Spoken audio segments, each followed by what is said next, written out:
هي يا ماما، أيوة قوليلي وكملي. الطفل الرضيع ده اللي ربنا سبحانه وتعالى خلاه يتكلم وهو لسه نون خالص، وازاي أظهر ربنا سبحانه وتعالى على ايديه براءة سيدنا يوسف عليه السلام. هقولك يا مسك اصبري عليا اهو جايالك في الكلام. الطفل الرضيع ده قال: شوفوا القميص بتاع سيدنا يوسف، لو كان القميص مقطوع من ظهره معنى كده ان هي كانت هي اللي بتجري وراه وشدته وخافت يتكلم لما قابل العزيز. اما بقى لو كان القميص مقطوع من قدام فمعنى كده ان سيدنا يوسف هو اللي قطعه لنفسه وعشان يتهم امرأة العزيز اللي هي زليخة.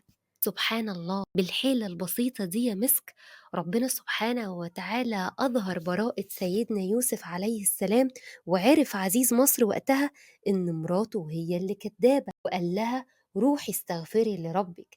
تسكت زليخة؟ ما تسكتش يا مسك، وتفضل تكيد في سيدنا يوسف عليه السلام، وبرضه ما مسكتش غير لما دخلته السجن. لا يدخل السجن لا يعمل حاجة وحشة تغضب ربنا سبحانه وتعالى.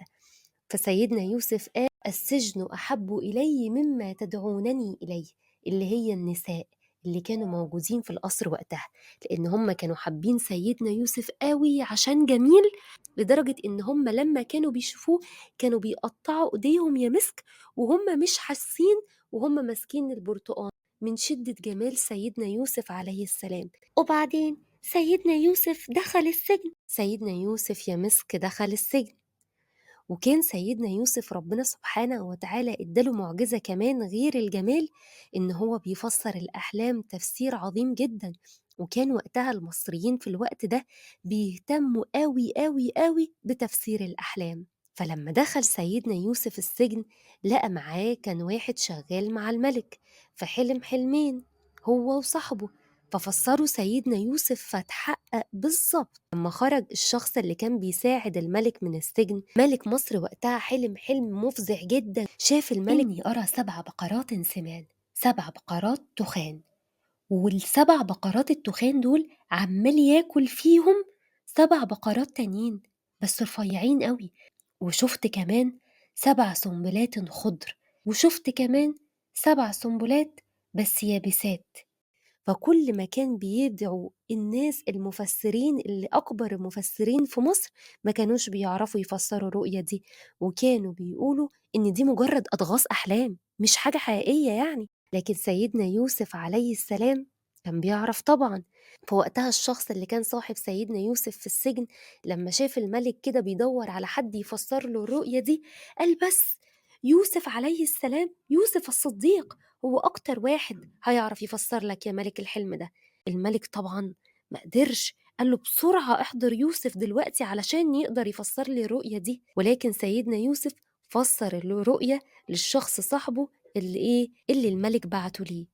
ولكن رفض سيدنا يوسف إن هو يخرج من السجن غير لما الملك يقعد يحاكمه ويعرف إنه بريء. بالفعل بعد ما الملك سمع التفسير وأحس بصدق وبراءة سيدنا يوسف أمر بإجراء محاكمة وظهرت براءة سيدنا يوسف وخرج من السجن.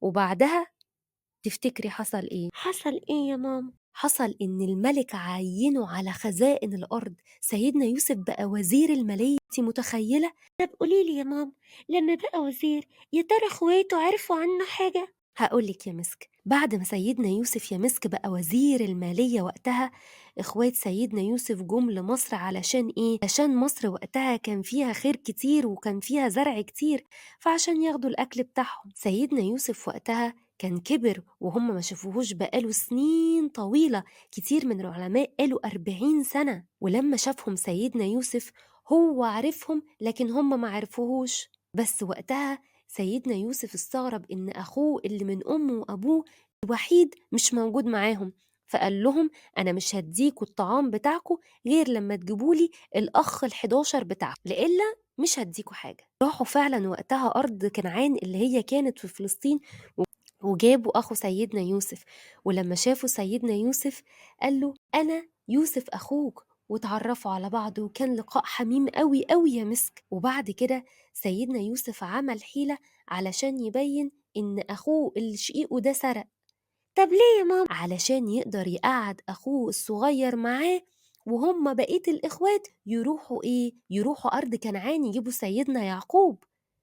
فقال إن أخوه الصغير ده سرق، وراح حط صواع الملك في الشنطة بتاعته علشان يثبت عليه التهمة. بعديها إخوات سيدنا يوسف رجعوا لأبوهم سيدنا يعقوب وهم خايفين ومش عارفين يقولوا له إيه، لأن هو حزن جدا جدا لدرجة إن هو فقد بصره وما بقاش بيشوف من كتر العياط على سيدنا يوسف، كمان يضيعوا له ابنه التاني. وكان رد سيدنا يعقوب العجيب إن هو طلب منهم إن هم يرجعوا مصر تاني ويدوروا على يوسف وأخوه. وفعلا يا ماما رجعوا مصر تاني، وعملوا ايه؟ بعد ما رجعوا مصر يا مسك طلبوا من سيدنا يوسف أخوهم. هنا كشف لهم سيدنا يوسف عن نفسه، وفوجئوا إن أخوهم اللي ألقوه في ربير بقى هو عزيز مصر، فاعتذروا له على اللي عملوه وطلبوا منه المغفرة. ويا ترى يا ماما سيدنا يوسف سامحهم؟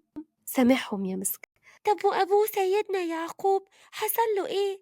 سيدنا يوسف يا مسك علشان يعرف سيدنا يعقوب طلب من إخواته إن هم ياخدوا القميص بتاعه، وأول ما يرموه على وش سيدنا يعقوب هيفتح عادي. وهم راجعين بالقميص يا مسك سيدنا يعقوب قبل ما يوصلوا كان يقول أنا شامم ريح يوسف. وفعلا يا مسك أول ما أولاد سيدنا يعقوب ألقوا القميص على عينه رجع فتح تاني وبقى بيشوف، والكل عرف إنه على حق وسيدنا يوسف طلع عايش وما ماتش. ساعتها سيدنا يعقوب قال ألم أقل لكم إني أعلم من الله ما لا تعلمون. صدق الله العظيم. وسيدنا يوسف قال لأبوه إن كل اللي هو فيه ده بسبب تفسير الرؤية اللي شافها زمان شمس والقمر و11 كوكب بيسجدوا له. يا أبتي هذا تأويل رؤياي من قبل قد جعلها ربي حقا. صدق الله العظيم. قصة سيدنا يوسف جميلة وممتعة جدا يا ماما، شكرا يا ماما على القصة الحلوة دي. يا رب يا ست مس تكون القصة عجبتك، وإن شاء الله هحكي لك قصة كمان بس في وقت تاني علشان نروح نكمل الدروس بتاعتنا.